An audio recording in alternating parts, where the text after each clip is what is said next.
Hello, hello. Alors, pour aujourd'hui, ma choupinette, Alors, on me dit, j'ai deux types de profils. J'ai un profil qui est en couple, qui a déjà officialisé les choses. Euh, L'été dernier. Et alors, soit ça a été une demande en mariage, soit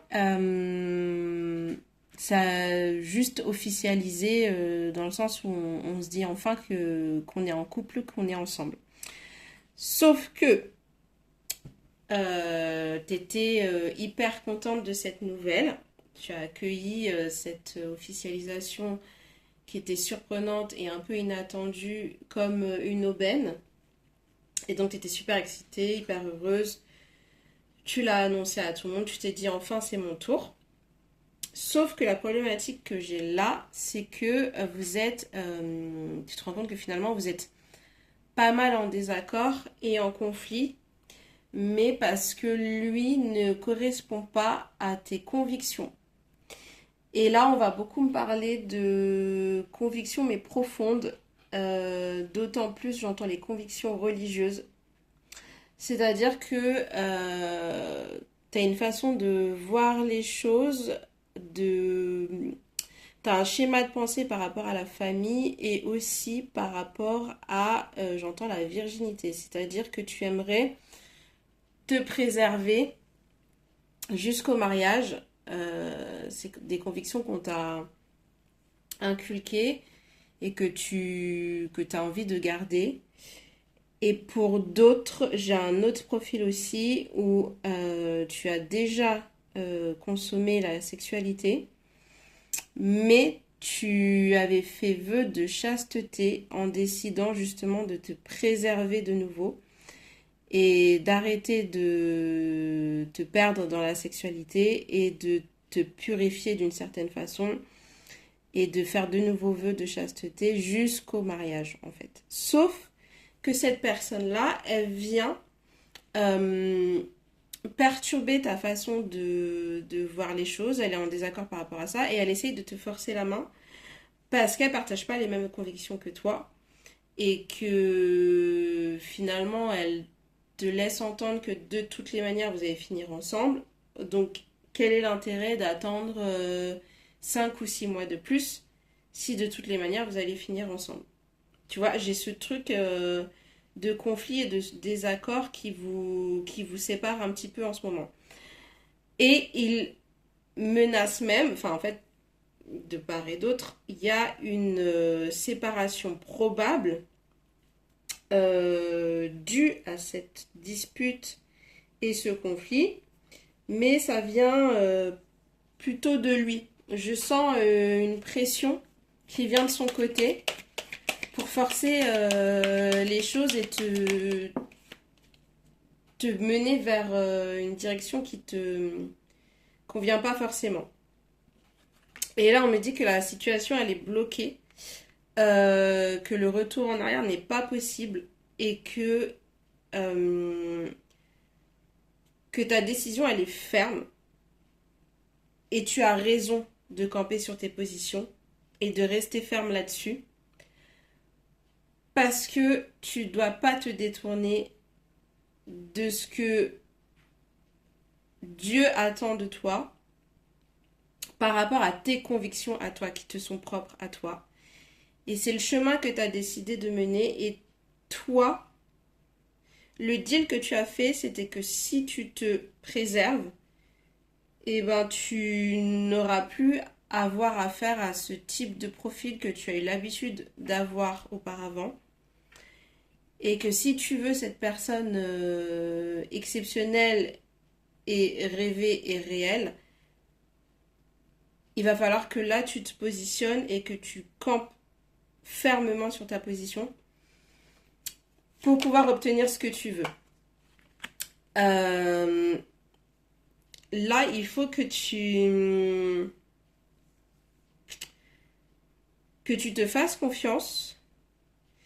Et c'est pas forcément que c'est la mauvaise personne, mais en tout cas, il faut pas céder. Parce que c'est ton deal. c'est le deal que tu as conclu. Respecte ton deal, va jusqu'au bout de ton deal et n'aie pas peur de perdre parce que là, tu n'as rien à perdre. Tu as tout à gagner. Donc là, tu l'as un petit peu en travers de la gorge parce que tu as l'impression de t'être fait trahir et de ne pas... Pourtant, tu avais vraiment fixé les bases et ton orientation et ta façon de voir les choses et tes limites. Tu en avais parlé dès le départ. Et il était d'accord dès le départ. Et en fait, tu te sens un peu trahi parce que tu as l'impression qu'il commence à changer de discours du fait que tu es cédé et qu'il y a enfin la concrétisation et l'officialisation. Vous avez un projet en commun aussi qui vous lie en ce moment et on te dit que c'est pour bientôt, mais on te dit de prendre du recul aussi par rapport à ce projet. J'ai l'impression que cette personne, elle est pas... je suis navrée. J'ai l'impression que c'est pas la bonne personne en fait. J'ai l'impression que tu te trompes, que tu le sais au fond de toi, que là, il y a quelque chose qui t'avertit. T'as un signalement, t'as le drapeau rouge et t'es un peu débutatif par rapport à ça. Et j'ai l'impression que c'est pas... C'est comme si en fait t'allais faire l'erreur qu'il ne fallait pas faire juste avant la bonne personne, tu vois. C'est comme si c'était le test juste avant la bonne personne.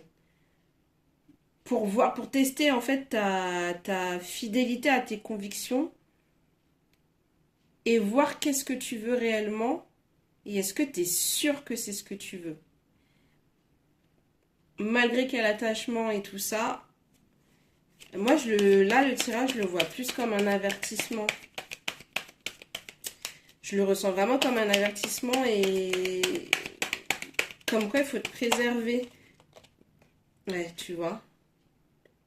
Fais attention.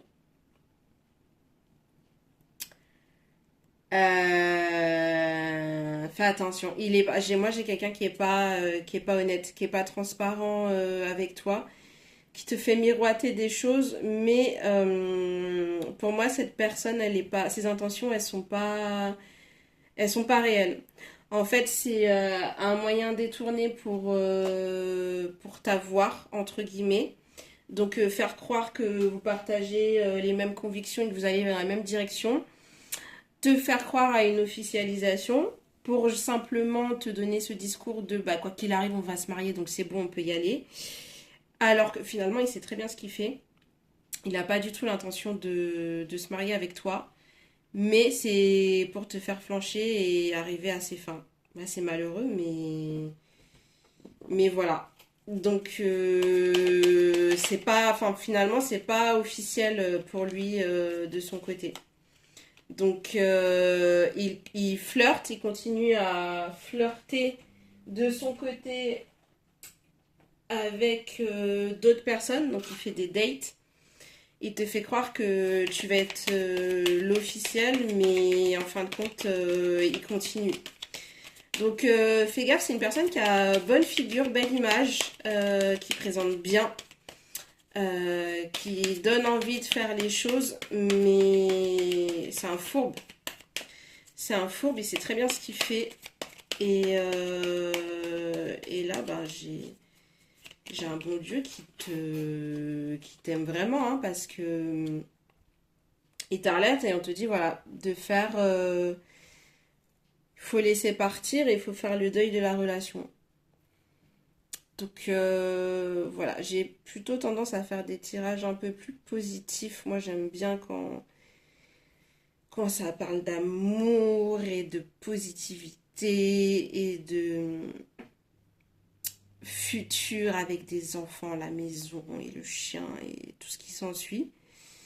C'est un peu plus délicat ces types de tirages, mais ça plaît un peu moins d'ailleurs parce que c'est des vérités qui sont blessantes et qui font mal. Mais si ce tirage, si tu tombes sur ce tirage, c'est que il faut le prendre comme une aubaine justement ne pas passer à côté de quelque chose de bien finalement et d'éviter que tu prennes le risque de t'engouffrer dans une situation qui va être hyper compliquée alors que tu es à 2 pas de trouver la bonne personne. Et là, tu pourrais faire une erreur monumentale. Et n'oublie pas le deal que tu as signé avec Dieu. Et reste focus sur toi, tes positions, tes convictions. Ne te détourne pas. Et garde les yeux ouverts. Reste vigilante. Sois beaucoup dans l'observation. Et t'inquiète pas, tu vas commencer à avoir pas mal de signes. Il y a pas mal de choses qui vont te mettre en alerte. Il faut juste que tu sois prête à voir ces choses-là, prête à entendre ce que tu n'as pas forcément envie d'entendre. Mais en fait, une fois que tu auras fait ce pas-là, en fait, tu auras tout gagné. Tu auras tout gagné parce que tu as le succès qui arrive juste derrière. Tu as la bonne personne qui arrive juste derrière. Mais au fond de toi, tu le sais. Tu as ce doute, tu vois. C'est pas clair, c'est pas limpide. Et tu sens qu'il y a quelque chose qui est pas cohérent et qui convient pas, qui ne va pas. Donc fais très attention à toi. Préserve-toi. Sois forte. Et par la suite, tu as tout gagné. Mais surtout, sois pas dans l'illusion. Et pour cracher ce qui te reste en travers de la gorge, parce que tu le vis comme une trahison, c'est tout simplement de passer à autre chose. Ce n'est qu'un tirage, ce ne sont que des conseils, je ne te fais que de passer un message, tu restes décisif de tes décisions. Ce sera toujours toi qui choisis la vie que tu décides de mener. Il n'y a personne qui doit te dire ce que tu dois faire.